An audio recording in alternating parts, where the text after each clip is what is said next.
There we go. Sorry if I'm yawning. That's okay. Well, I'm feeling a little bit like that too. I need to record, make sure that I record for Sully. She had another, another thing scheduled for today, which she discovered when their power came back on. Oh. Her power and her internet. So it was just like day before yesterday when theirs came back on. Mm-hmm. So you don't you haven't had any of this, right, Lynn? Because you're not even in the area. Exactly. I'm You're in in California. California, and I mean it's 70 degrees out. It's beautiful. It's sunny, and so we feel terrible for particularly the people in Texas. I know, But but California has had its travails. well, yes, we have indeed fires and earthquakes and Right. riots. So you can't be too smug. I mean, you can feel good about right now, but Yes, the planet is grieving. Yeah, the planet. Yeah. So I'm going to go to share screen and pull up cluster here. There. Here we are. So hang on, let me move this thing. Oh, there we go. Okay. Move it over there. Okay. So we have Lynn's piece here. And I'm glad that you are posting or sending me the photo next to the painting because it makes it so much easier. Right. And it looks as though you have worked a little bit on the background, or am I seeing glare here? You are seeing glare. I didn't get to the background. Okay. Mostly I was working Here on these. to put the flowers in. Yeah. And then it caused me to be messing up my ellipse. So I had to keep trying to fix that. And of course, I'm really sorry this is the last class because this piece could go for months more, depending on what, it's not even close. I feel like it's basically just laid in. Well, you're correct. And yeah, I do have another section of this class available that we could go on, but it's really up to you guys. I didn't, if you want to continue, we can continue, and we can continue with the same piece, or I can start another still life. But I agree with you, Lynn, and I'm glad that you've said that, because I think that for me, a lot of my work winds up being pretty finished because that's been what has been demanded by my clientele. Uh-huh. And maybe, maybe that's because I wasn't doing really loose work to begin with. And so I attracted the clientele that wanted very finished work. I mean, you can, but I basically was responding to the demand, and I had the ability, the training and ability to create very finished work. And so I did. And so in my lexicon also, this would be just a lay-in. Yes.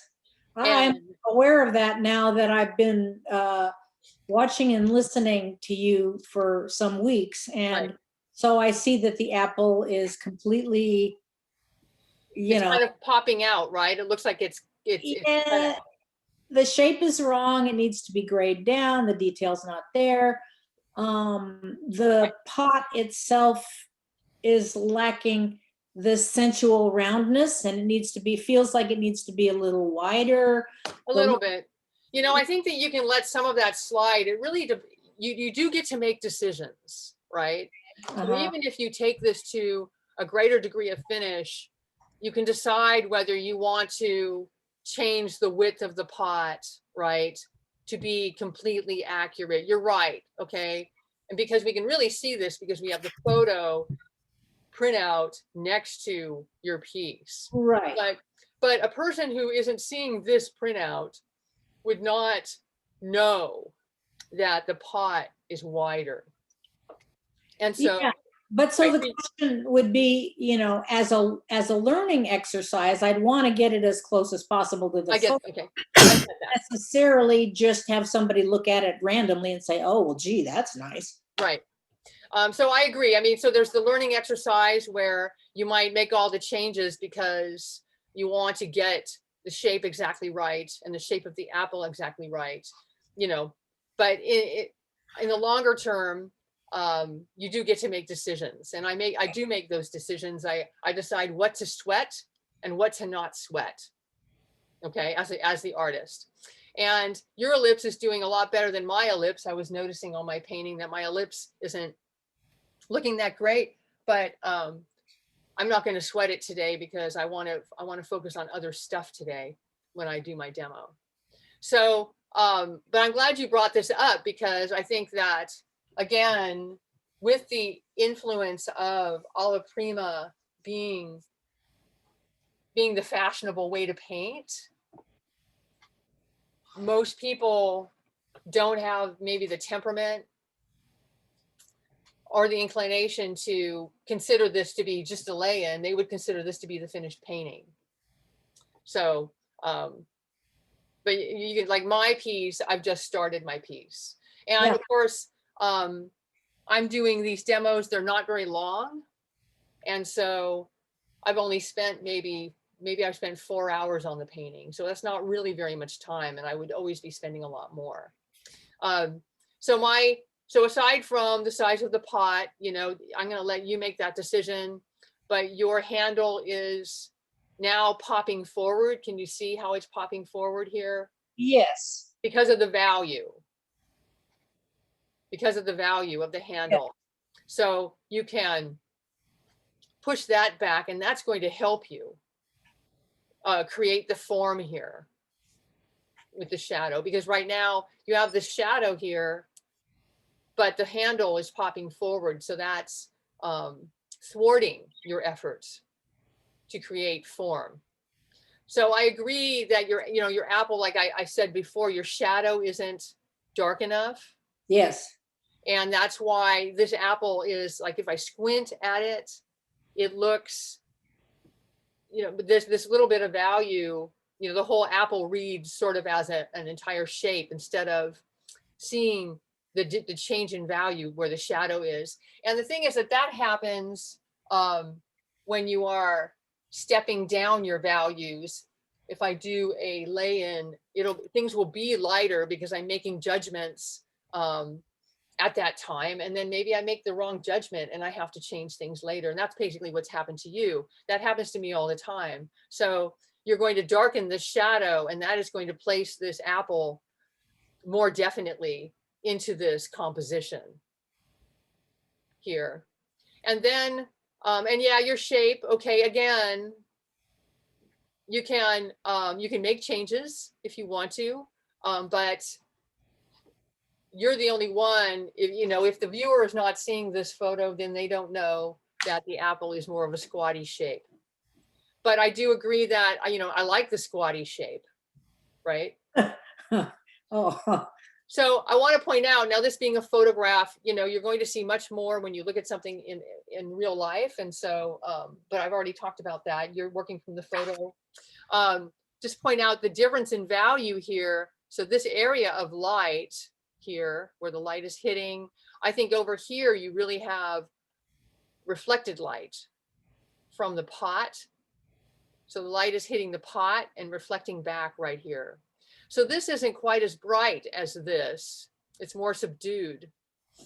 And so you're going to want to observe that. It's a little bit muddier, right here. So when you paint this and you put your shadow in here, you got reflected light here.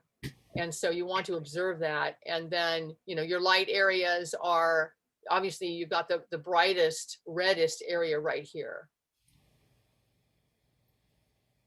So it's hard for me to see your blueberry leaves because of the size. I wish I could zoom in on cluster. That would be a feature that would be very welcome. Maybe I'll send them a review. So it's hard for me to see close up. And that's something that in the future, for a future class, since you don't have a limit on how many photos you can, upload or send to me, you could shoot a close-up here. I could do it right now on my phone and email it to you if your phone's handy, or we could just talk whatever you see now. We'll just talk about what I see now. I think that I mean, if you were able to upload it, which you still haven't been able to, right? I assume the cluster still won't give you access for some strange reason. Then that would be more convenient, but I have to go to my email and download it. Then I have to find it on my desktop, and then I have to Yeah, upload it. so if I continue in the next session, Yeah, in order to advance this particular painting to the realist, yeah. direction, I will call the cluster people and find out What the heck? what's wrong. Now, Yeah. I want to just say something about the leaves. I Yes, had kind of a challenge with them yes. because my brushes that you told me about haven't arrived yet from Dick Blick. Mine So, are also I have a shipment that's also delayed. and so I was using these really silly little stubby synthetic things that I got at Michael's from way back when, and they're just like rubbery and floppy, and I just could not. So they didn't have any spring, right? They had nothing, and I couldn't get clean edges out of them. I don't know. So anyway, what you see was the best I could do with the brushes I have, and even if I have better brushes, I don't guarantee I'm any better because I think you are going to find it's going to be easier with better brushes. And if nothing else, this is a learning experience for you on, crappy brushes versus better brushes. And,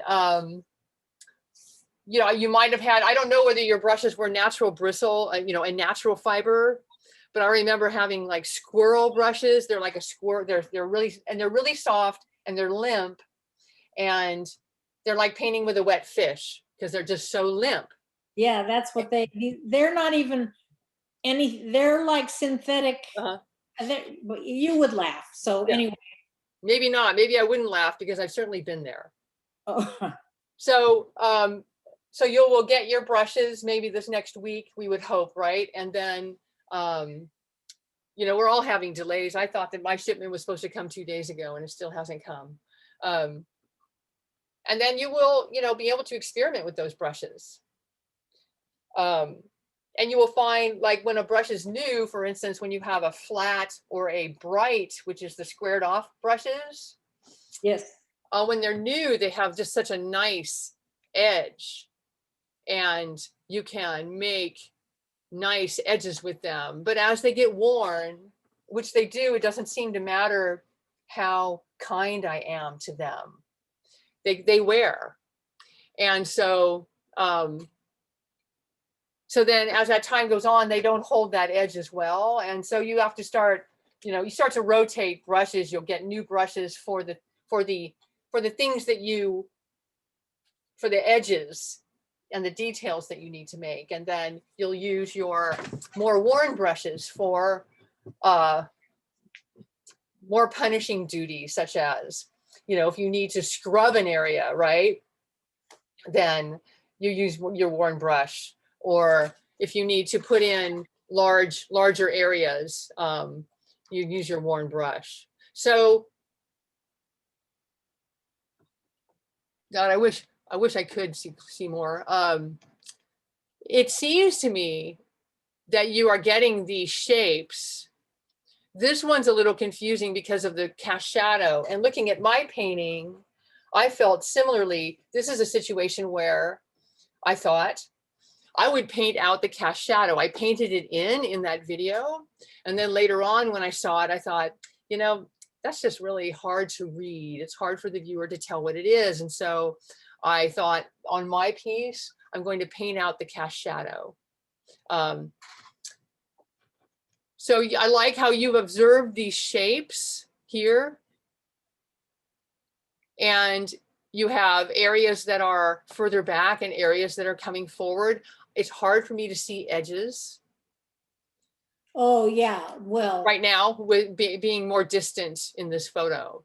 Well, But I let's think just say that the edges aren't there, basically. you might find with your new brushes that you're able to pop some edges.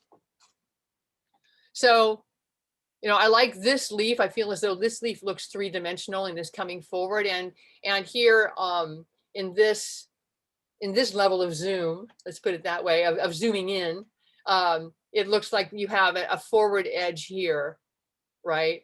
And then you have another edge back here.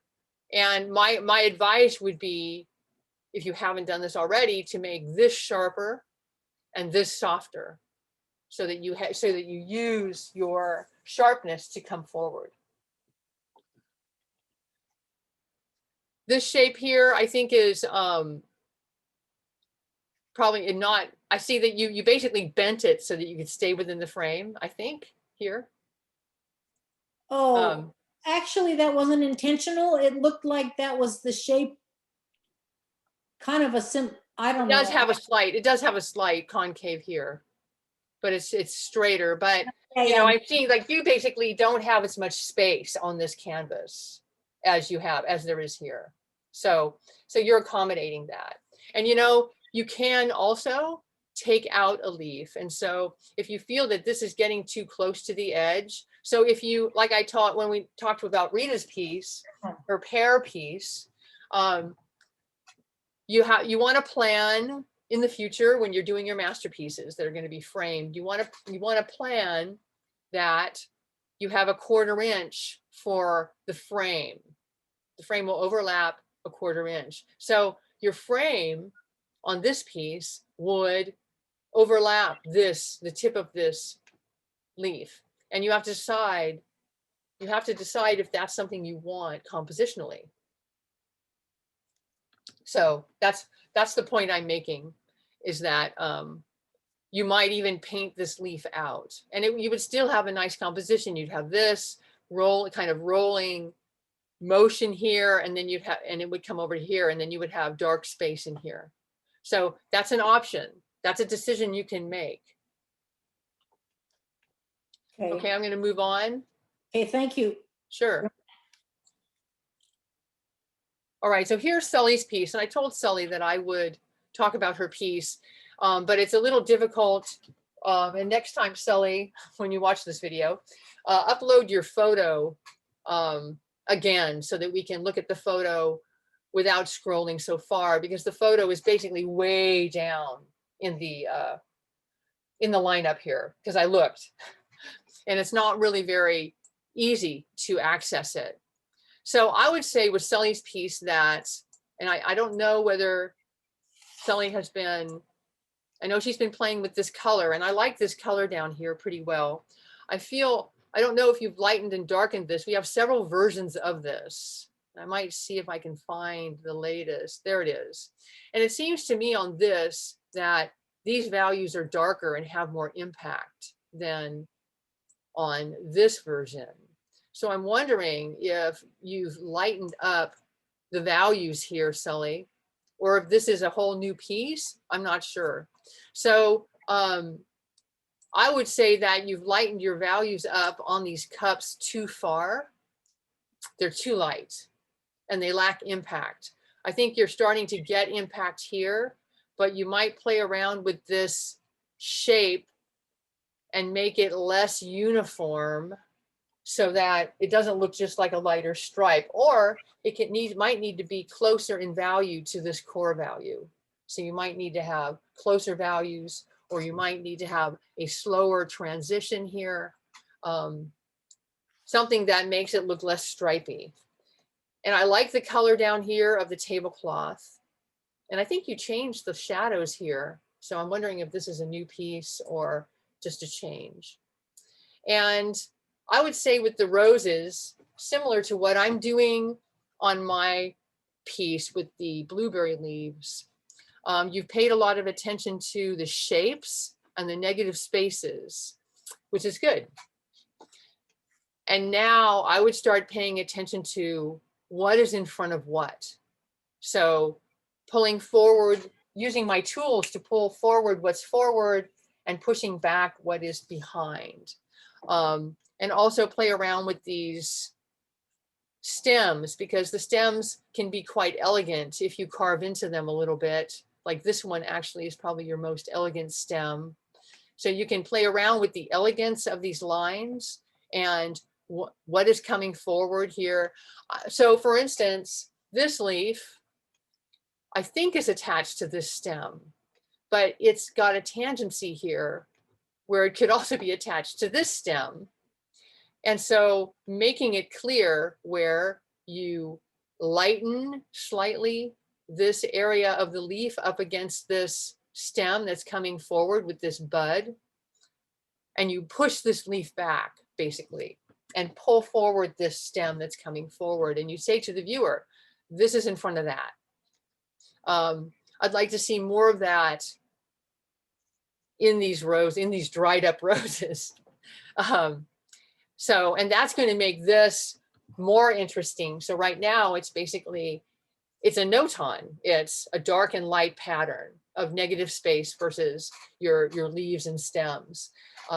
So now I'm asking you to hold the noton, hold the value pattern, but give us degrees within it and tell us what's in front of what. So that's what I have to say. I think that we talked about making more of a transition in the background. So making this darker over here, more visibly dark over here, and transitioning to lighter. And I'm not seeing that as much. Maybe it's because this, you've made this darker, this handle, it kind of looks that way to me. But I would still like to see more of a transition in the background. Another thing that you need to think about is a decision here about, for instance, this blue edge of the pot and what is going to be light against dark. So is this blue edge of the pot going to be lighter than the background, or is the background going to be lighter than the blue edge of the pot?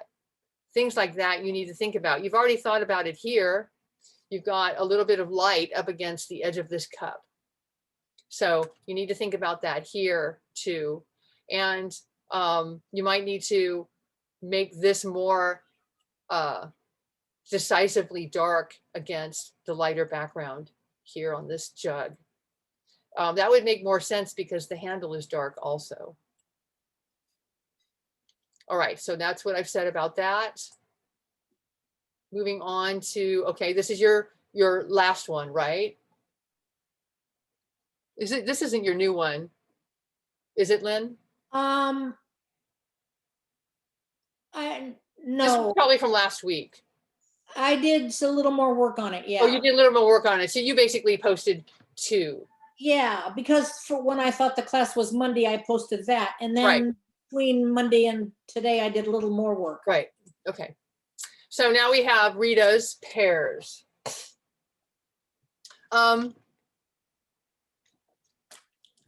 Wondering if I have your photo reasonably close, Rita. There's my cat. There's, no, that's your last version, but your photo's way down here. There we go. There's the photo.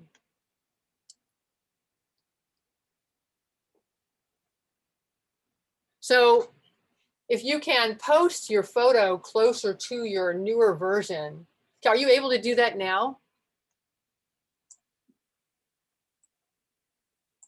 It just makes it easier to refer.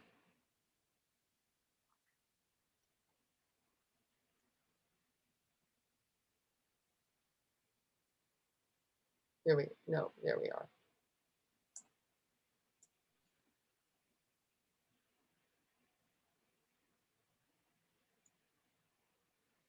I can't hear you, Rita.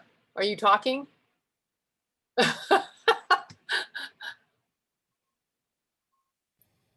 Sorry, I muted myself Okay.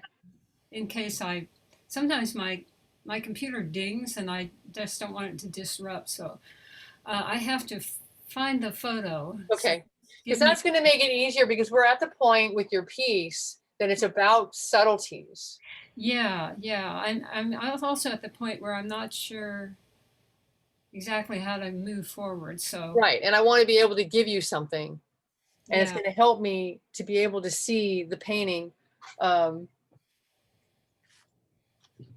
Yeah, for some reason I cleaned up my desktop, which is where I've been keeping it, and it's And now it's disappeared. You put it in a file and you don't remember what file. shoot.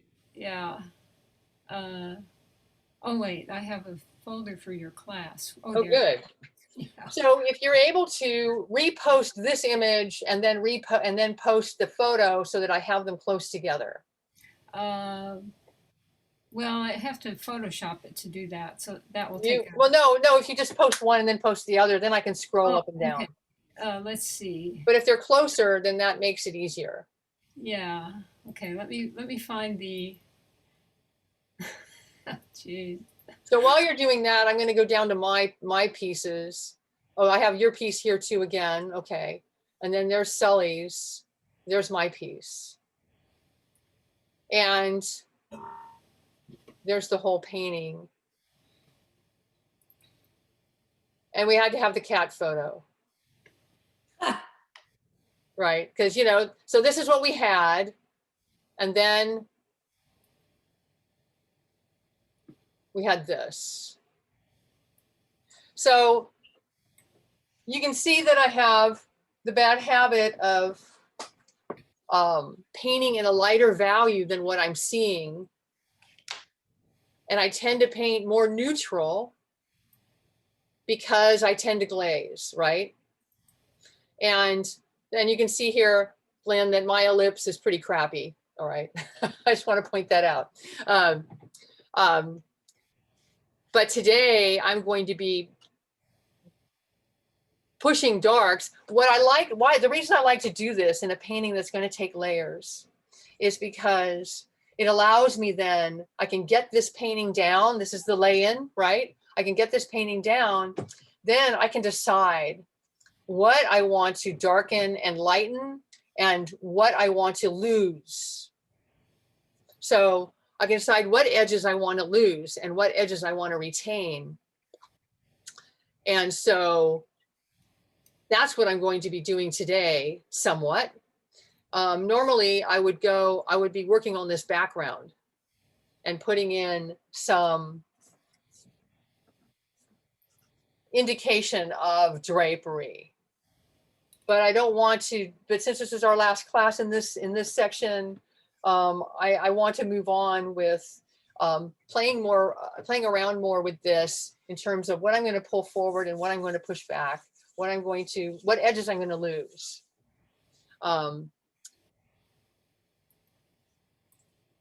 There's a close-up of this. I also, I like this brighter blue right here. And so I used more of a neutral. You remember I used more of a burnt umber with ultramarine blue mixed neutral, but I can change this.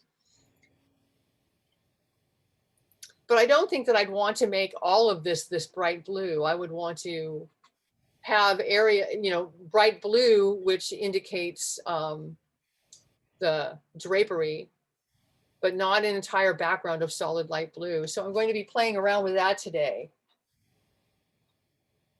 And I want to adjust this. Remember, I pulled forward this edge of the apple just, in terms of my drawing and my lay-in.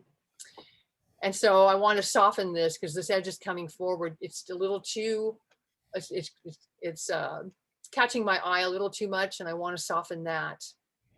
And then I feel as though my apple will be starting to sit better. So these are things that I want to do today. I'm going to darken my darks, right, Lynn? This is what we're talking about. I'm going to be darkening my darks. I probably need to darken the shadow on the pot, which is going to be, it's a challenge to get this kind of thing smooth, but I want to darken these edges, this shadow on the pot, and then I want to play around with my leaves more and make them more mysterious. So one thing I think that you have going on, Lynn, in your piece that I don't have yet, okay? I would be heading there, but I don't have it yet, is you have the strong values. Where are you? There you are. You have the strong values. And of course, you're working from a photo, which also is different from what I'm seeing, right? But you have the strong values, which give you a strong statement and give you more drama and a little more mystery. And I'm going to be heading that direction with my piece. just not there yet. So this is just the lay-in. So I've been, I just loaded those in. So if you Okay, so let me get out of the share and refresh my.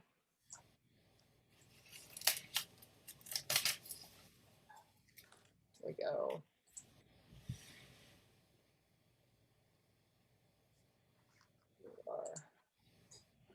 There we go. Okay. And now, whoops. No, I don't want, I want this. There we go. And now we'll share this.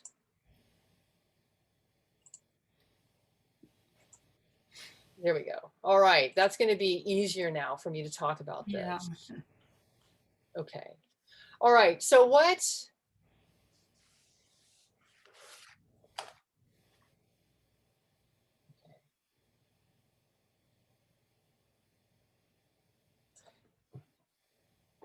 So one thing, when the more we get into realism, the more we have to be careful about shapes. And I think that you're going to have to be more slavish about the shape of the plates. Uh-huh. And it's just an unfortunate fact. So when you look at, have you seen the Alla Prima painting, what is it, the daily painting book? Yeah, I've seen. Yeah, and so the way she paints, and so Is that Carol Marine? yes, that's right. So the way she paints, she doesn't have to be that slavish about the shape of a plate. And so in fact, she tends to even make it sort of faceted, right? She'll make it sort of faceted with straight lines. And she'll do the same thing on like a cup or a coffee cup. Mhm.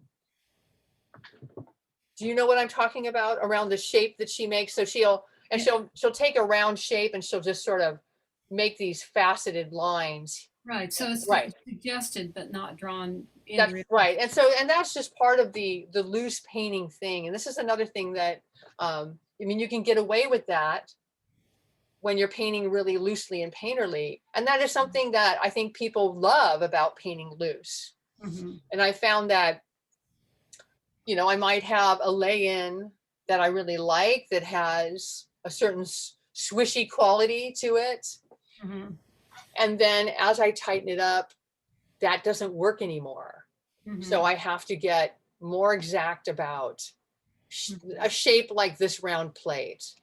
But I also want to talk about some nuances in here. I want to point out some nuances. Yeah. That so the shape of the plate in the photo, it is kind of not that consistent either. Not perfectly round. It's slightly elliptical. It's slightly elliptical. Yeah. And you also have this little bit of right, a slight scalloping, right? Right. And I have ignored that up till now.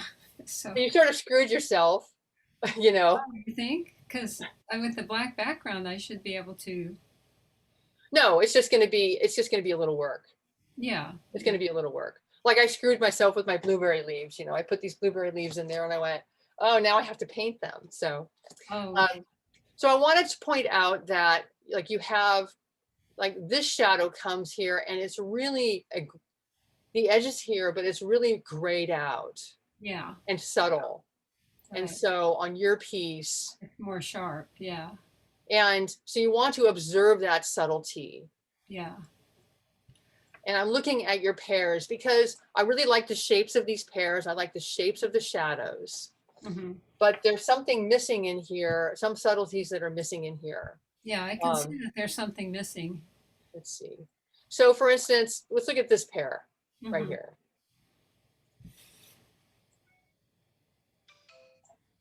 You can see how it gets to, it's a darker gold as it comes over to this shadow. And we have an interesting shape here. Yeah. And it's a soft transition. Yeah. So you have the shape here and you have a soft transition, but what you don't have is that darkening as it comes over to this side. Yeah.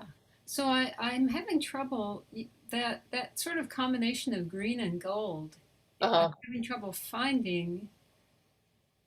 mixing something that looks right and looks good. This is like the very edge, where it darkens into sort of a, Here. yeah, it's all, I'm sort of guessing with my colors. Like if I put ochre into yellow, will that do something?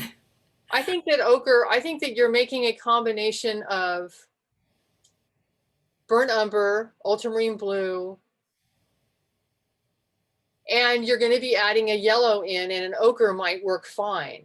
Okay. So the ochre is going to give you this slightly greenish, or, if you use something like cadmium yellow light, Mm-hmm. you're going to have to be very, very spare with it. And you might need to add some white, like a Naples yellow could work a little bit, but you also like the ultramarine blue combined with whatever yellow you use, whether it's Yeah. ochre Yeah. or ultramarine or cadmium yellow light, is going to make this slight greenishness here.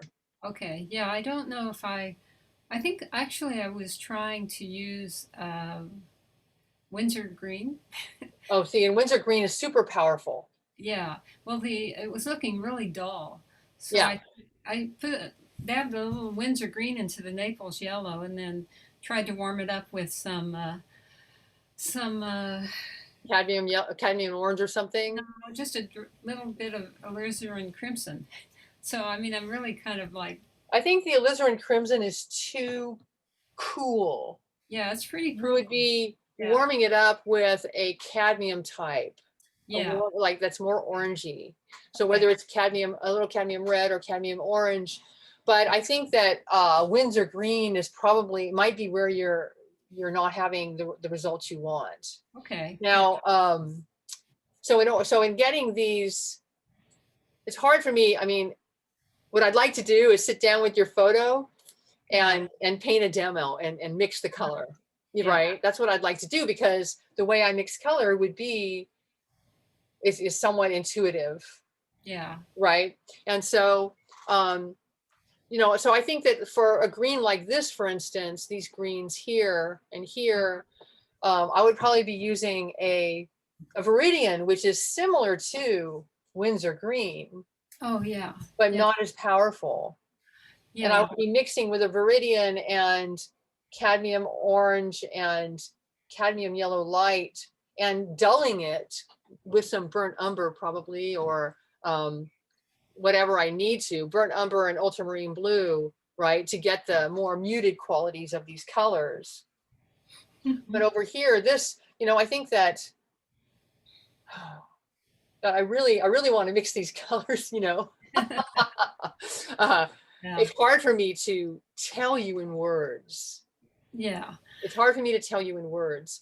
Well, the things you've said are already helpful, because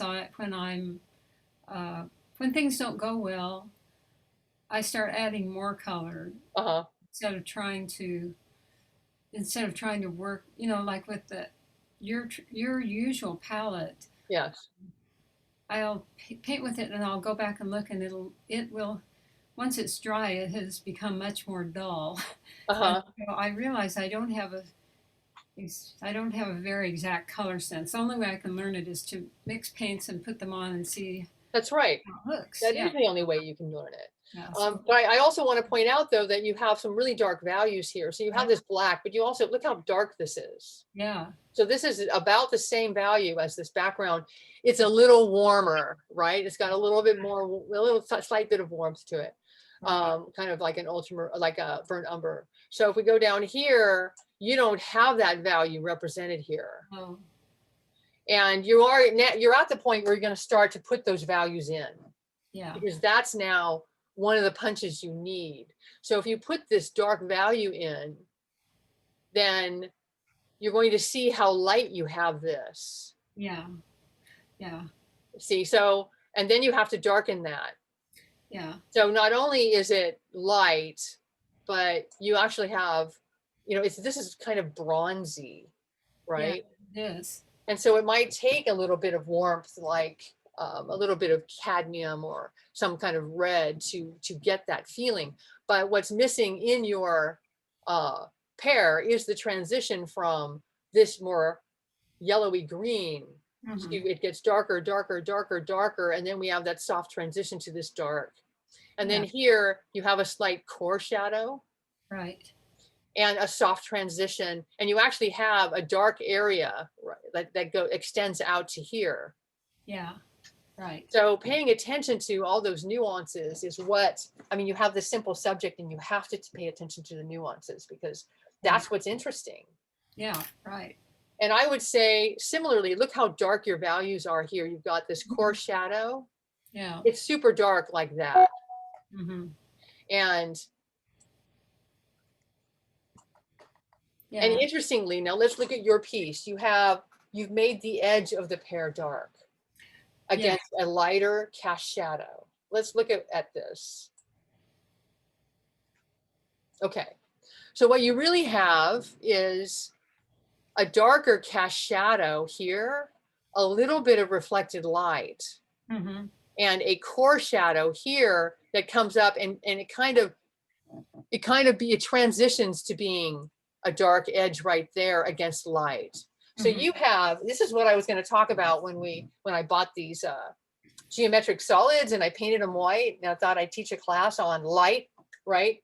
Light, how it renders form, and talk about simultaneous contrast here. So if you look at this photo, you can see we have light background, dark edge, dark background, light edge. And then we come back up here and we have, you know, light against dark right here because you have that reflection from the plate. Right. So I think that observing all of that is going to be important here in your painting. Is the painting up? No, the painting is down. There we go. So what you've done is you've got dark against dark. Well, you know, you haven't observed that. You have, so there's one area where it's dark against light, and then down here you have a reflected light, and the dark becomes the core. Right. And also I'm looking at this pair now. And you have kind of this blush, and actually this isn't too different a color from that. That's darker. Yeah. Right. But this is warmer, and then you have the green, and this pair has really the most green, right? Yes. So it has this is sort of a brighter green. And then it looks a little bit blush over here. Yeah, there's a slight reddish tint. Right. Comparatively. It's comparatively. And it's probably reflecting some of this red. And so you've got that a little, but you don't have it as much as you need to. Yeah. I see that you've got a transition here, but you need more. Yeah. Okay. And then I'm looking at is this a Bosque? What is it? No, they're all The same? They're all the same type of pear. I can't remember the name of it. It's not Bosch, it just has that long neck. So I'm looking at this shadow here, and what I like, so because of this red, you've actually got a little bit of violet in here, which makes it very interesting. And you have a core shadow that runs like this, and reflected light here from this pair. And the reflected light is kind of orange. Yeah, oh, I see that, yeah. And you've also got kind of a really strong orange right here. So, I mean, you've also got, this is a complex shape. So you have several core shadows, right? You've got a core shadow in here too. Yeah. You can see this core and here, right? And then you can see, and so you've got violet, you've got orange, and you've got more of a yellowy orange over here, right? And then of course you have the green. Yeah. And then you have yellow, like cadmium orange here. Right. So this has got all kinds of color in it. Yeah. That you want to observe. So what you've got here, is, you know, basically browns. And I understand that you see me painting a lot with burnt umber and ultramarine blue. Well, that's actually not burnt umber, but it might have burnt umber in it. But it is the alizarin crimson. Okay. Burnt umber mixed in. Okay. So you have a violet, but you need maybe a little bit more of a sense of violet that I can see here, because, you know, I'm looking at a photo of your piece. And so Yeah. there's going to be some, it's going to be, have drifted a little bit from if I were looking at your actual painting. Yeah. You may not be seeing exactly what's there, but I think you need more violet. I think you need to push your color. Yeah. Yeah. So I think this painting is really an exercise in color. Yeah. As it turns out. Yeah. Right. So among other things. So but you don't have the reflected light here, right? The orange. Oh, yeah. Or that brighter bit of orange here. Okay. And I'd like to see it, you know, I'd like to see a little bit more violet, or, you know, sometimes the reason this doesn't look violet is because of what's next to it. Mm-hmm. So it just depends. So you have to play with it. Wait, okay. Up here. There we go. Do that. Yeah. So we can see the difference in how cherry red this looks here. Yeah.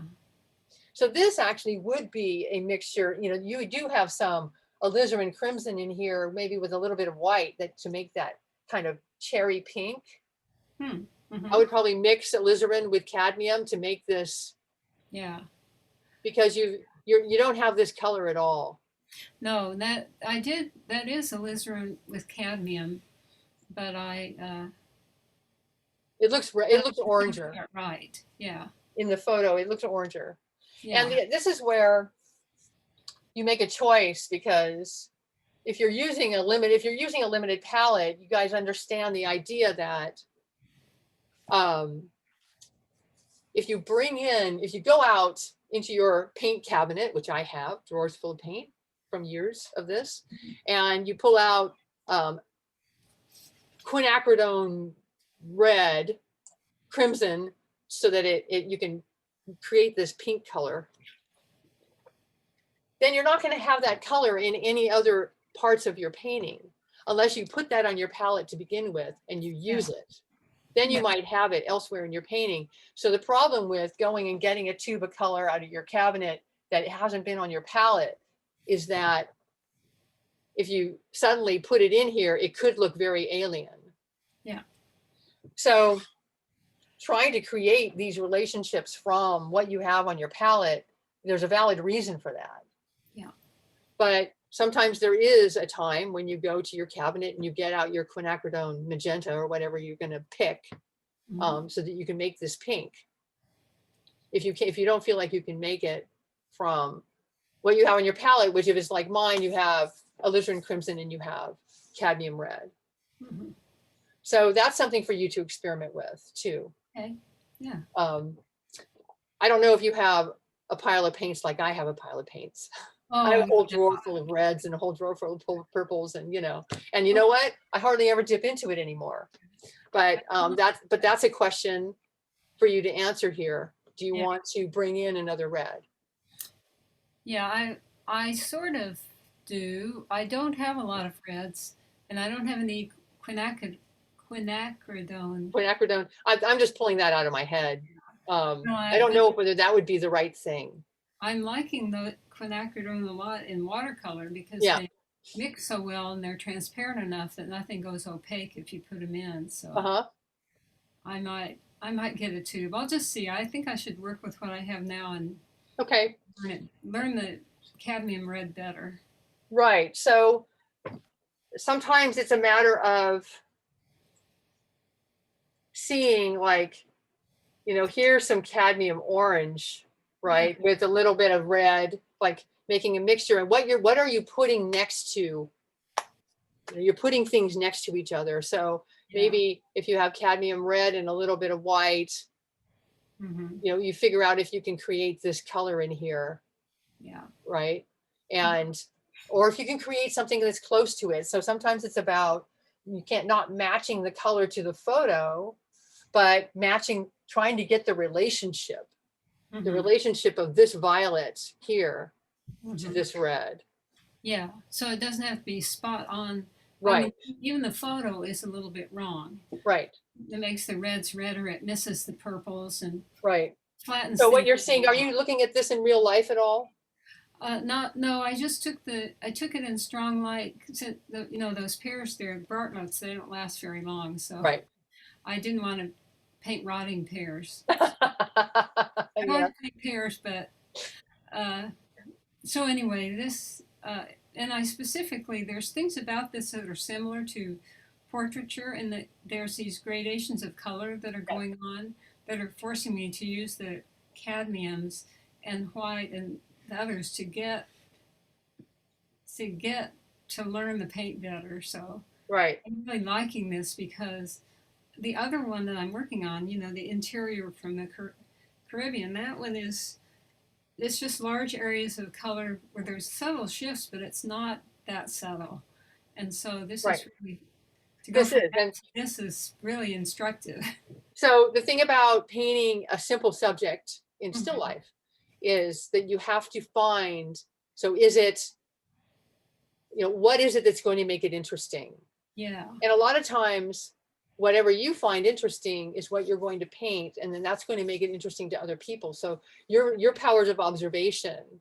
But when we looked at those samples of still lives, even though there were some pieces like by Joanne Mehl who would paint like a peach, and it wasn't that he got so detailed, right? Yeah. His work, he wasn't observing the detail, but he was observing the color variations. Yeah. And then he was observing like the different planes, right? And how the light was hitting, but he wasn't really paying attention to edges in the same way we are. Yeah. So, but it's his renderings of a peach are still very compelling because of his observation of the color and the planes, right? And how the light's hitting and how it affects the color variations. And so, what was his name again? Joanne Mehl, Uglow, and it's EUAN, I think. EUAN, Uglow. And you can Google him and you'll come up with a bunch of his images, and not only his figures, but also his still life pieces. And I got a book on him because I liked his work, but he was probably somebody that I wouldn't be that into because he was a pretty uptight guy. He was very, very into his work, but he did a lot of measuring. So you'll see him measure his measuring marks, and his work is really a lot about that. But his use of color is very interesting, and the way he treats his still life subjects is very pertinent. So, and he paints very opaquely, so he doesn't paint like me at all. But if you're doing a piece that is this simple, then it's all about exploiting the nuances. Yeah. Yeah. So remember, like if I were painting this, it would probably be about the relationships here. Like I said, warmer, cooler, brighter green. I would probably push this gradation into here, and obviously all these shapes, right? Yeah. Yeah. So. Yeah, thank you. That's it. All the things you've named are what interest me most about this subject and about painting in general. That I'm trying to learn. It's like where the light meets the shadow, what light gets bounced, kind of it's all about the light and color and warm and cool and all that stuff. So it is. Yes, it is. So let's look at your Caribbean piece. Scrolling. Is it? Wait, no, it would be down here. Right. This is it. Yeah. I can't fit the whole thing on my thing. I would say that you should start to be done with this piece. And the last bit that I would suggest would be to soften these hard lines here. Oh, okay. Yeah. So I would just, the way I would do it personally would be, I would take some of this ochre and maybe even something warmer, and I would just gray them out. I would put a glaze over them and just so that they're not so stark. Okay. And then similarly, maybe I would soften this edge. Yeah, I did soften it a little, but I can see it. You might do a little bit more so that it doesn't take attention away from this. Yeah. Yeah, I want to do more on the palm too. I don't think I really got, it's better, but it's still not. You can, and I'm just not going to force you. And there are times when you move on, and there also have been times when I have put a painting aside even especially if I don't know what to do with it next. Yeah. I put a painting aside and then I'll pick it, and maybe I'll pick it up later because I feel as though I have more questions to ask, more stuff to find out, or I'd like to try a different, I have an idea that's something that's going to make it better or actually make it work finally. And I want to try that idea out. So, you know, I'm not going to, I like especially the table, and I like the pot. And I didn't like the pot at the beginning. So I think that you've brought the pot around. Yeah, it's better. I'm still not completely happy with it, but it's working better. And so the palms, I think the palms need to be better. But, you know, sometimes you move on. So it's up to you. Yeah, thank you. You're not getting a grade in this class. No, it's really an exploration as much as anything. It is. And I really like this edge against this. So the edge of the blue against the yellow. Yeah, I like that. And you softened this a little bit so that it's not so dark as you had it at the beginning here. Yeah. Right. So that works better, you know. So you start to like this piece, it's all about these edges and shapes, you know. So, and it's going to be the same thing up here with this palm. It's just that getting really down and detailed, you might need your little brushes. Yeah, I've been using them, and you know, it's been very helpful to really look closely at the detail in the photograph and think about kind of what it is about the photograph that made me want to paint it. Right. So you do have to think about that. What was it that I liked about this at the beginning? Yeah, because right now I don't like it that much. And how do I go for that? Yeah. How do I bring that out in the painting? Yeah. I have to do that all the time when I'm painting from photos. In commissions, I have to think, what was it that I was attracted to here? Yeah. So I am signed up for the next term. You are? Yes. Nice. Do they not let you know if I'd have to go look. No, they don't send me any alerts. I don't get any alerts. Yeah, I want to keep going. I mean, I've done still lifes in class before, and we always paint things I think are ugly. So it's nice to have a choice of something that interests me to paint. Right. Well, you might as well. I mean, since it's a Zoom class, why should you paint? You know, you're not limited to what's in class. Yeah, exactly. Do you ever get to bring? I mean, I would think that a still life class, when we return to in-person learning, which I would be looking forward to, in spite of the drive to OSA, you know, I miss being able to teach in person and be more hands-on. Yeah. But you know, I would think that you would be able to bring in your own, in some classes, you'd be able to bring in your own objects. Yeah. When does it start, Joanne? What? When does the next? It starts it starts Monday. Yeah. So this is our last class. Remember, this was supposed to be last Monday. Yeah. So the next term starts on Monday. Yeah. And so should I just, I think I'm going to sign up. So I'll go to the Oregon site, and is that? Yes, that's right. That's great. So we could carry on. We can keep, you know, pushing on the piece that I'm working on now. I can basically do the background and play with the background and go forward with it and show you more ways to develop it. Because I think I think it's too often that I don't get to those stages in classes because there isn't the time. Right. So, and if we continue, then I can get to some of those stages. And there's going to be times when I'm looking at the time here. It's almost 11 because I want to get to work over here.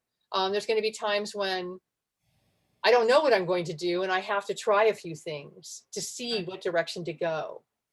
So when you get to the more, you know, when you get to the more advanced stages, it starts to be a matter of judgment of what you're going to do, and not necessarily so clear. It's really helpful to see you go through that process. Oh, good. Yeah. Because I think I'm worried that it's kind of tedious. Because it's not like painting alla prima, right? Yeah. And the painting just grows in front of you, you know, it's much more subtle than that. All right, so I'm going to stop the share here. And I'm going to go down here to there. And so I have my tablet here and I get to watch myself work so I can tell if I've got my shoulder in the image, you know, and all of that. let me put my phone in place here. Let's see. This might actually be pretty helpful to have. I just hope it's not too distracting to me. Okay. All right, so I can't see my phone image. Let's see. Where's my phone? Oh, there it is. Okay. Let me see if I can get this thing lined up so you can see a little bit of what I'm doing, what I'm mixing. All right. Yeah. I'm going to try to get in here without knocking the camera. That's one of the challenges. Okay. All right, so I'm looking at my piece, and what you're seeing, this is actually going to be very useful for me to see what's on screen on my tablet, because it's darker than what I'm seeing in front of me on my painting. All right, I'm going to lean forward here and move my blueberry. Oops, I got to play with my still life. Is what I got to do. And get my blueberry leaves to be the angle that I need them. Okay. Now I'm going to become super aware of how much I'm in the shot here. So what I want to do now is develop the values, the dark in here, right? These darks, and also like these leaves, these two leaves, they drop into darkness to some extent. Although I really I like this warmth here. But I'm going to play around with adding some mystery and adding some drama. All right, I need a paper towel here. Okay. Well, this is good. So now I can see when I'm in the shot and when I'm not in the shot. So I'm going to probably play around with this, darken the shadow here. You know, the apple is looking, in terms of values, is looking the most interesting, but I might darken this also.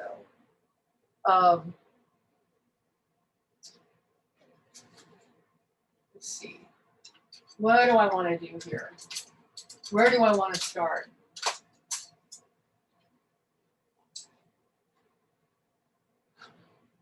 So I'm going to start with, she said, pausing, darkening in here. And I'm going to mix up, oh, and also, you know, my Blick order is late. It was supposed to get here 2 days ago, and now my gal kid here has become a gel. It's a gel. It's no longer a liquid. I don't know if you can see that. It's kind of like this lump. So I'm going to see if I can try this. This is a little bit crippling. I was able yesterday to use some odorless mineral spirits and liquefy it a little bit. But really, I need my new bottle of Gal Kit. It's really not good. So I'm getting some of my mineral spirits out here onto the palette. I'm going to grab a blob of this Gal Kit and see if I can liquefy it, which it seems like I can do. It's not the ideal thing, right? This isn't really what I want in the, you know, if I can get my new bottle of Gal Kit, I'll use that. But it does seem to liquefy into the odorless mineral spirits. And one thing I'm going to do is I'm going to use this to bring up the sunken in areas of the painting. So I don't know if you can see, I'm looking here on my tablet to make sure we don't have glare again, right? So if I paint down a coat of this, it brings up the values that I was seeing when I originally painted it. So it makes the paint look wet And that helps me make judgments. So that's something that I want to do. If I'm painting with linseed oil, then I'm going to use linseed oil to do that. But that's something that I want to do in order to make judgments. I'm looking here to make sure I don't have glare like I did on that video. That was really nice, huh? And this is also when, if I've got crud in my paint, I can see it because it's going to reflect. And I can come in with my fingernail and just sort of burnish off little bits of dust that I see so that they don't become a problem later.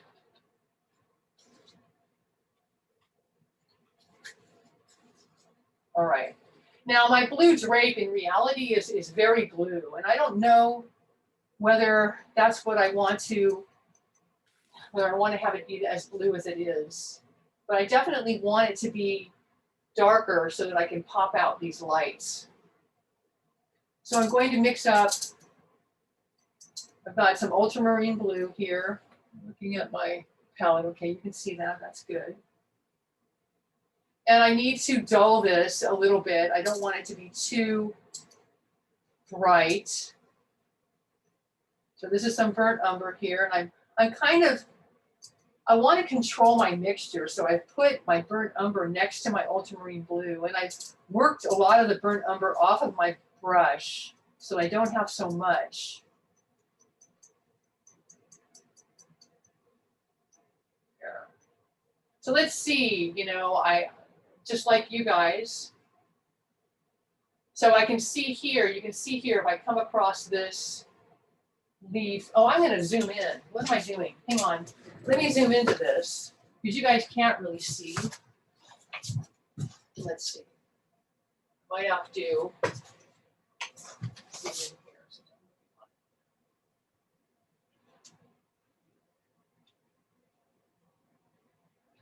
See, and we do have some glare, and I'm not sure.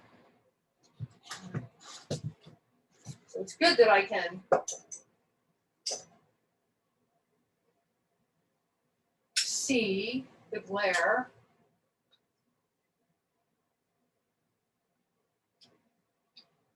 So I'm going to have to zoom in here and I'm not that happy about the glare, but if I work on the pot, then I'm going to have to zoom back out. So that's just how it's going to be. Okay, so I'm blocking some of the glare. All right, we'll just try to stay here then. There. So you can see here where my glaze ran across this leaf. So that's the color of my glaze there. You can see that. So I can come in and I can wipe that off.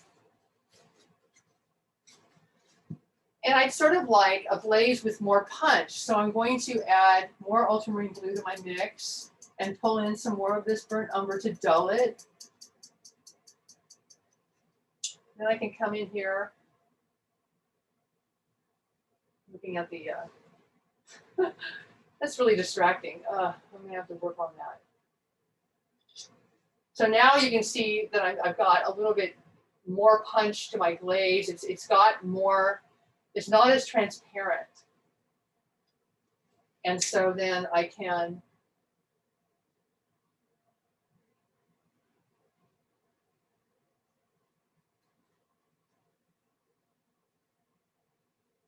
so just by darkening the background, I'm popping out these lights, the light parts of the leaf.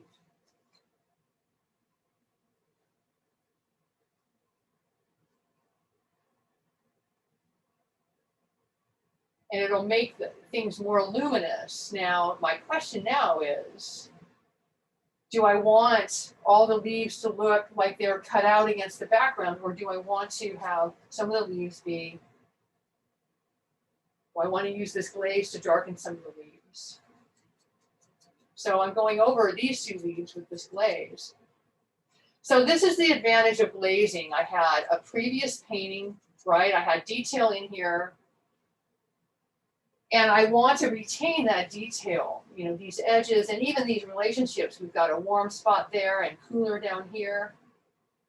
I want to retain those relationships, but I want to darken the whole thing. So I can come over it with a glaze and retain much of the work that I had already done before. See, so I sort of like that punchy bit of blue there. And I'm going to come in here and punch that a little bit. So because I have working time with my glaze, I'm going to get some more of this gluey Galkid and mush it around with my odorless mineral spirits to dissolve it. Hey, at least I can do this since I didn't get any in my, I haven't gotten my shipment yet. Kind of dissolve it. I'm sure that there's a point of no return with this. At a certain point, I'm not going to be able to do this, you know. So this makes kind of a gluey, it's a little bit gluey of a glaze. It's not really smooth and liquid the way I'd prefer. All right, so now I have to mix. I'm mixing a little bit more, pulling a little bit more ultramarine blue, a little bit more burnt umber into this. Okay. So I can come, now this dark on this leaf is darker than the background. So I might have to, if I want to pop this over here,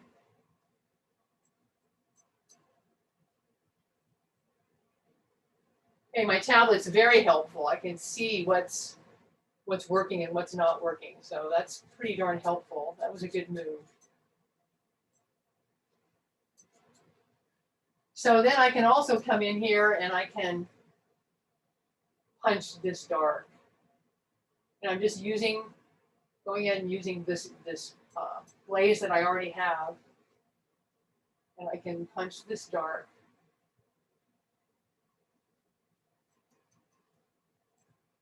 And so the glaze has a certain window of working time. And I can kind of feather it out here so that I can then, on the outer edges, I'll be able to paint in here later and make adjustments.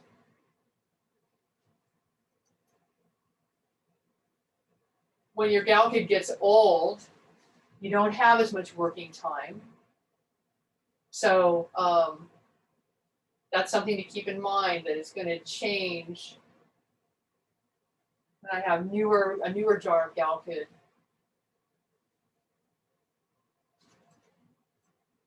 See, I'm looking at the glare here. I'm going to have to probably I'm going to have to experiment and see if my sliding glass door needs to have a curtain to reduce the glare, or whether it's the skylight. There's a whole lot of light going on around here.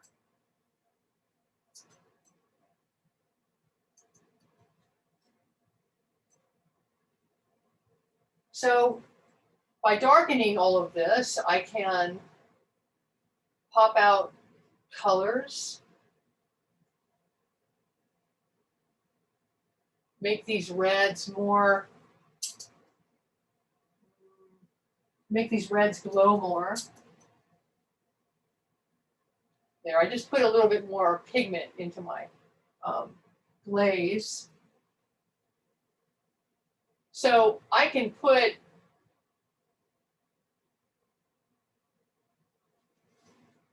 another coat on this glaze later. The other thing that I can do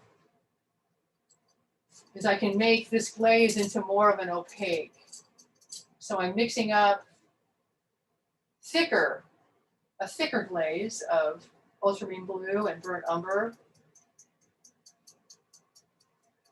So at this point, when I add more paint to my mixture, I have more opacity. And I also, it becomes more like a paint mixture where I'm using the Galkid as a medium that's helping the paint to flow. So see, I'm going, okay, I still have a window of time here working with this Galkid that I put down.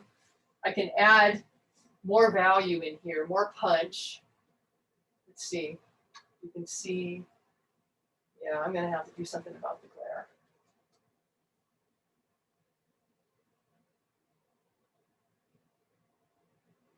So now I'm darkening this right here, and this is starting to merge with the underside of this leaf here.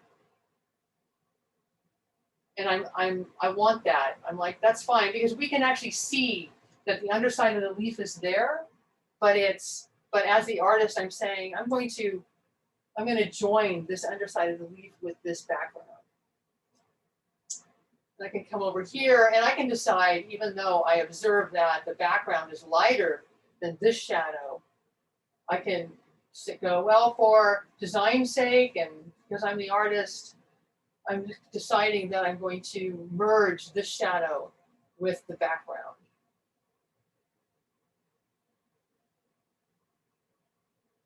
So I'm using a little bit more opacity in this mixture now because I felt as though I wasn't getting enough punch from my glaze.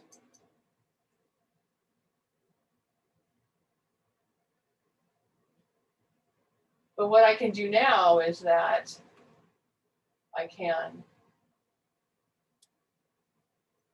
just hit the areas that I want to have contrast and then blend it out into my glaze. So I already glazed these two leaves.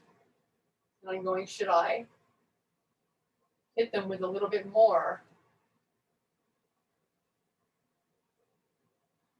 There. So you guys can see that a little bit better. Let me see if I can focus this. Focus that. Better. Yeah. So now I've got this much darker in here. These two leaves are dropped back. And so I can come up here and do similarly. I'm wondering if I'm using my arm to block the glare.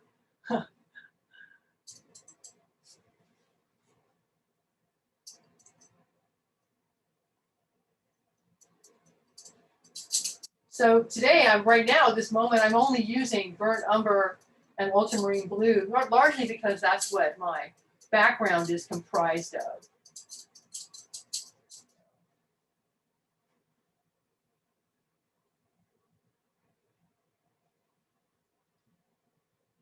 And I started with a glaze and I felt that it didn't have enough punch. So now I'm using more of a opaque mixture.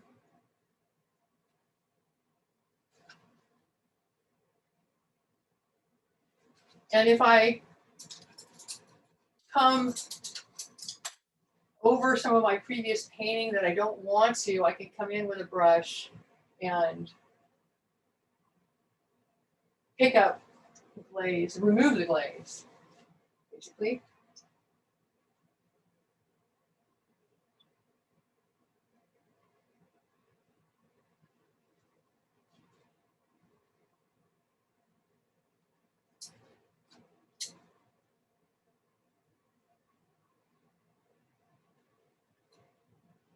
Put a little bit of glaze there, and then I wipe some of it off with my finger because it's thicker and darker because I was making it for this background. Here. So I'm reinforcing this edge coming forward here.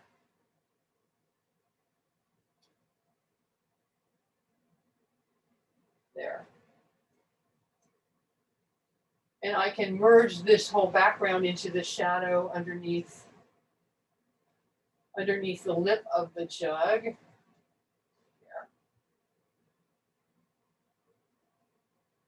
So what I normally would do before I got to this stage is I would paint in some semblance of the drapery in the background.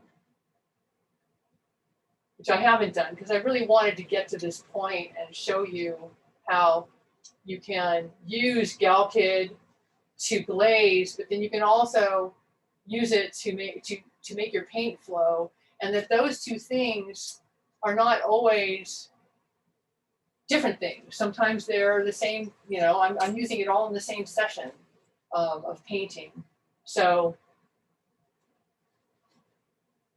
all right, let me zoom out of here because I'm going to play around with some parts of the rest of the painting. Put my brushes down here.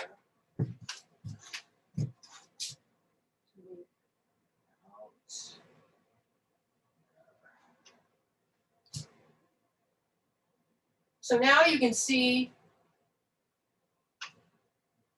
how much darker this area is around the leaves. How much darker I made it using my mixture with the Galkid here.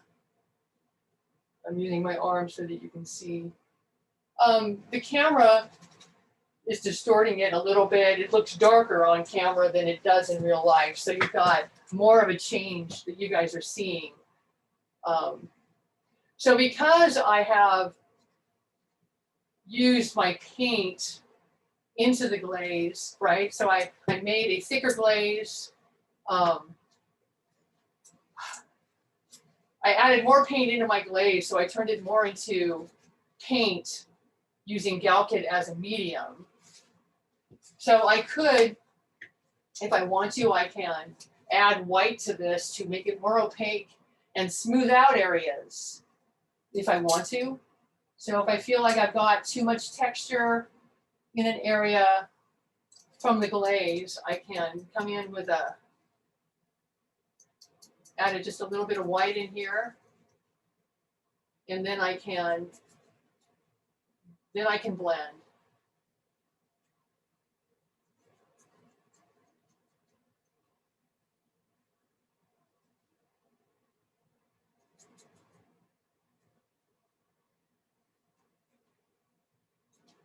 So I want to smooth out some of these edges here. And I can come in and leave my darks up against the leaves, and I can add some opacity in the negative spaces here.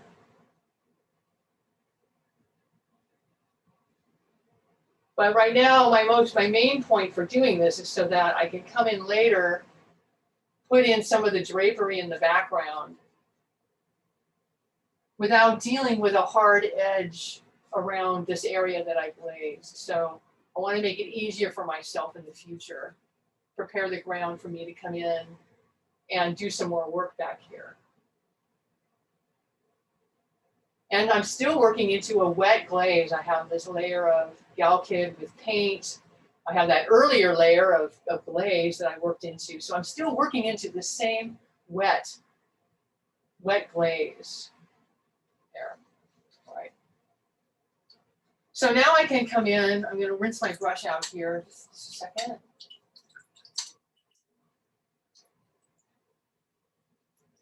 I like to get my brushes rinsed well enough because I don't want them to dry with the Galkid in them, or else it's going to be the end of the brush. Okay. And I put my brushes that I've used separately so that I can clean them later. So now I'm picking up my teeny tiny brush. And I want to punch up some of the edges a little bit more in here. So I'm taking my Galkid, and I still have this Galkid mixture here. It's going to be enough for me. I want to make a real thicker dark. And one of the things about glazing is that you can make your painting, your darks in your painting darker than you can when you in alla prima. In alla prima, you just have what the darkest paint you have. It's opaque, and you have that. That's your darkest dark. But in glazes, because you're putting on layers and because you have the light shining through the layers, you can keep adding layers for the light to go through, and it makes your darks very, very dark. So I can come in here and punch up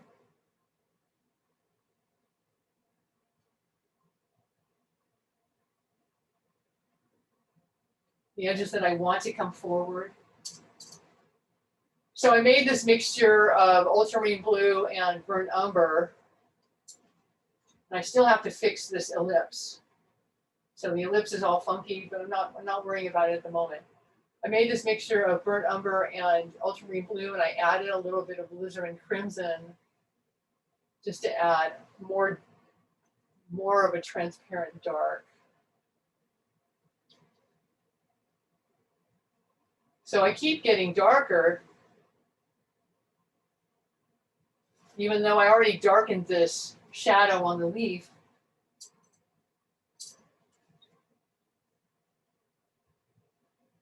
Let's see.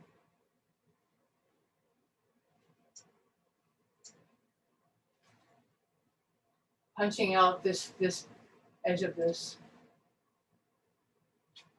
leaf here to come forward. If I've muffed the edge, I can come in with a clean brush with some odorless mineral spirits and just clean things up.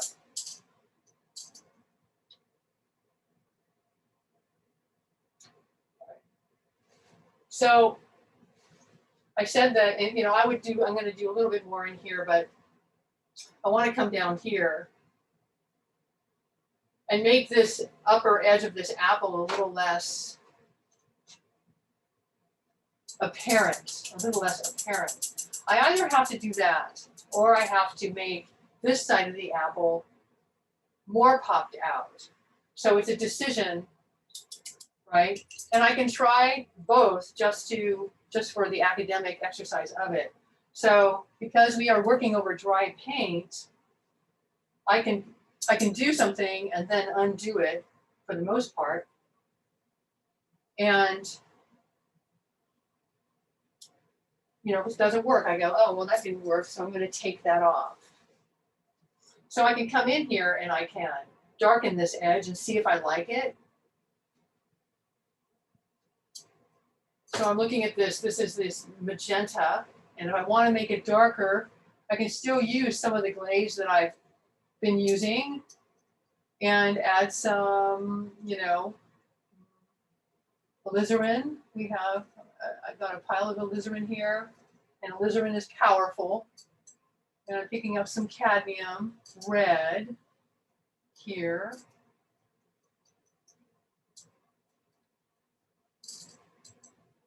I'm going to mix it here with my ultramarine blue to get more of a neutralized maroon color and see if I'm close to.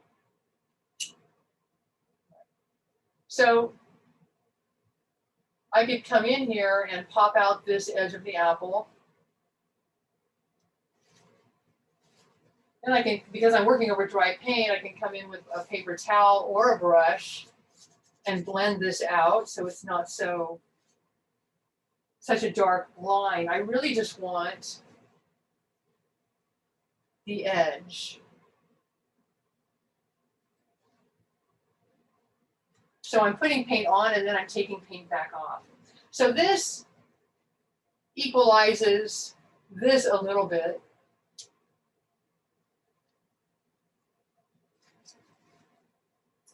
But I think I'm still going to take this back a little.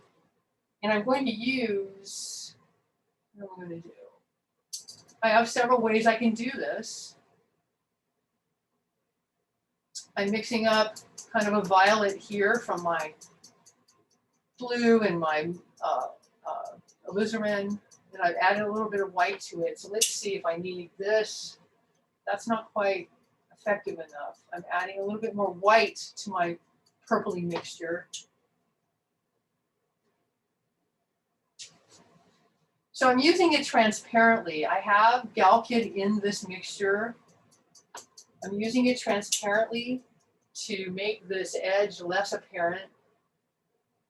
I'm kind of putting a haze over this edge. And I'm using my finger just to take off the extra.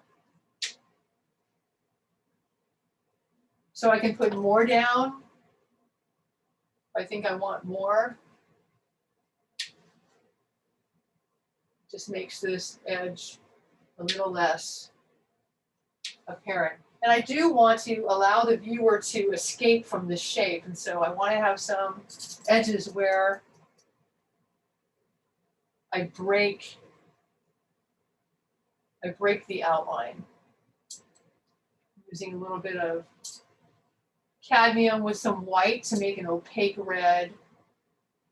Let's see if I can just give the viewer a little escape right here. And then there's another escape right down here.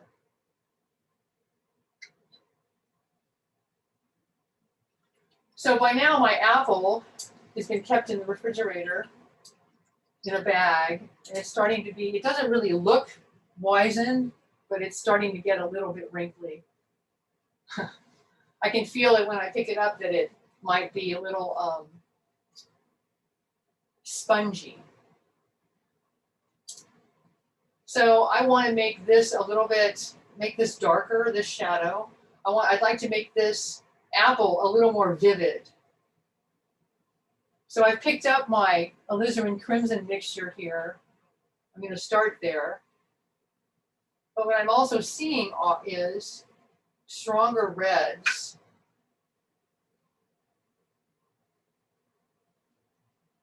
And I think I need some more dark umber.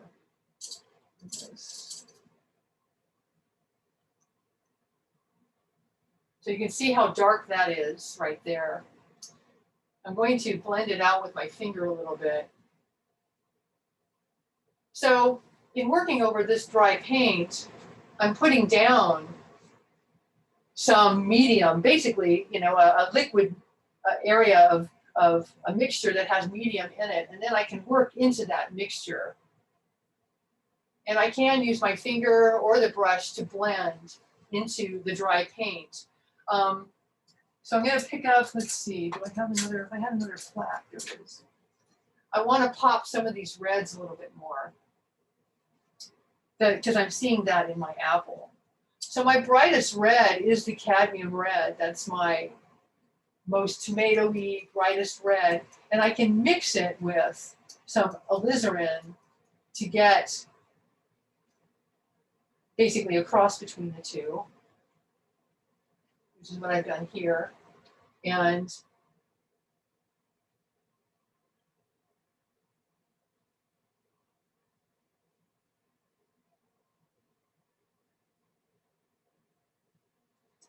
so I haven't put any paint here. This is dry, and I'm still working into this dry paint without really any difficulty. It's not really that big of a dilemma. I've had people go, how do I do that? I go, well, you just paint over it and work into it, and it's not that big of a deal.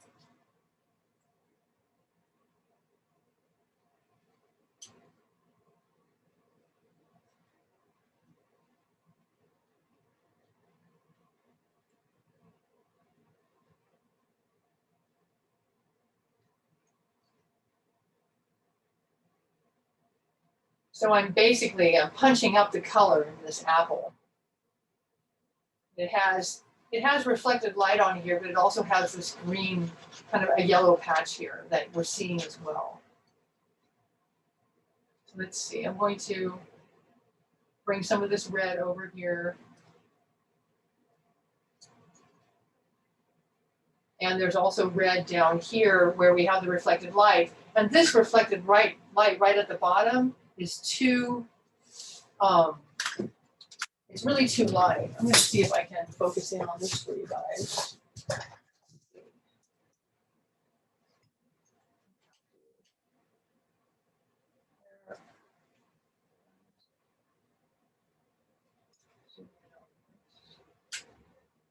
See a little bit more what I'm doing here. So maybe now you can see the way that I cooled off this edge here. and heat it up.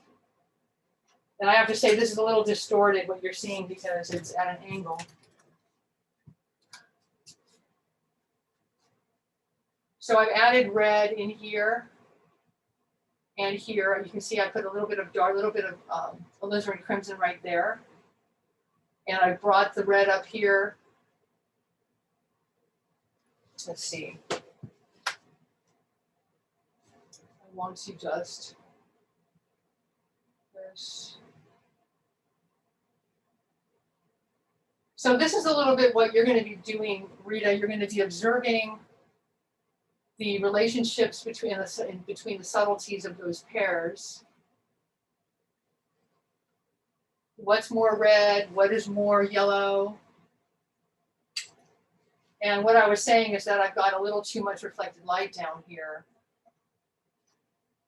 And I'm asking myself, is that, do I want to keep it or do I want to get rid of it? So I think I'm going to tone it down with a dark red. Let's see, make it darker.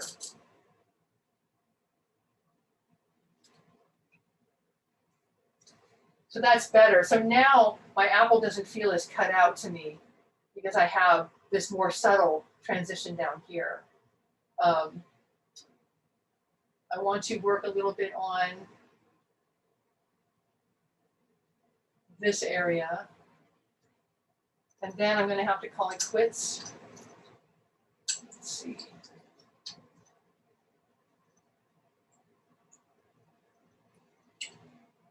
Rinsing out my brush. So there is this really area, this is reflected light right here, and it actually comes a little bit further down. Then there's sort of a area of blush, and then there's this yellow. And I'm just going to play around with this a little. So I have my reds on my palette. I'm going to add some cadmium yellow light here. Looking at my setup here. Let's see if this is sort of transparent. Let's see if this is enough. I don't know.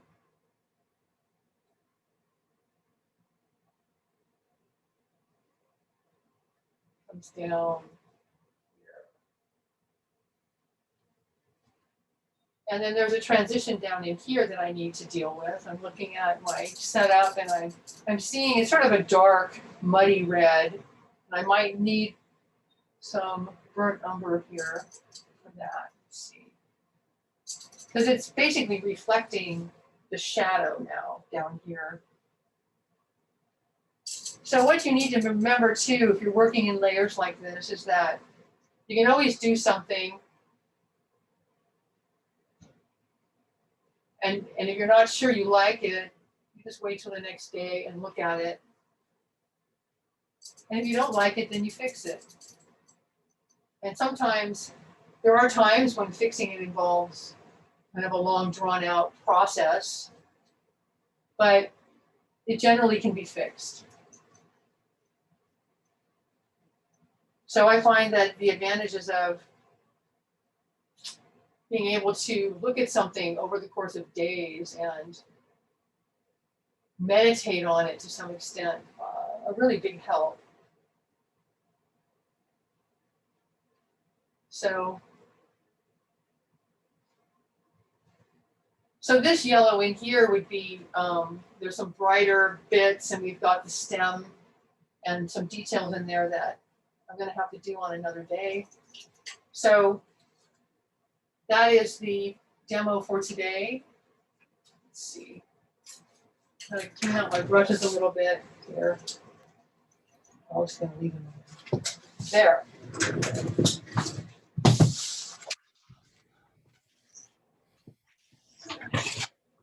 All right, super helpful for me to have the tablet in front of me to see what you guys are seeing, and I'm going to play around. I actually bought some blackout curtains when I was thinking of doing the geometric solids class with the light. So I'm going to play around with my blackout curtains and see if I can block some of that glare for you guys. Thank you. This has been very helpful. Good. Amazing to be able to watch you paint. Yeah. Yeah, Well, you probably aren't going to get as many glazing classes that use glazing. There just aren't that many available. So, even if it's something that you don't use immediately, you might file it away in your mental file and pick it up later. definitely. I tried it a little already and I'm going to keep trying it. And it's a thrill to watch a master. Thank you, Joanne. Well, thanks. Well, all the many artists in history used glazing in their work, and they didn't necessarily only glaze. They used it in conjunction with painting opaquely too, and so it's perfectly valid. In fact, very useful thing to know. All right, so I will see you two next week, and hopefully I'll see Sully. I'm going to send her an email with the link to this video. So great. Well, we will carry on. Great, thank you, Joanne. Bye, Rita. Bye. Bye-bye.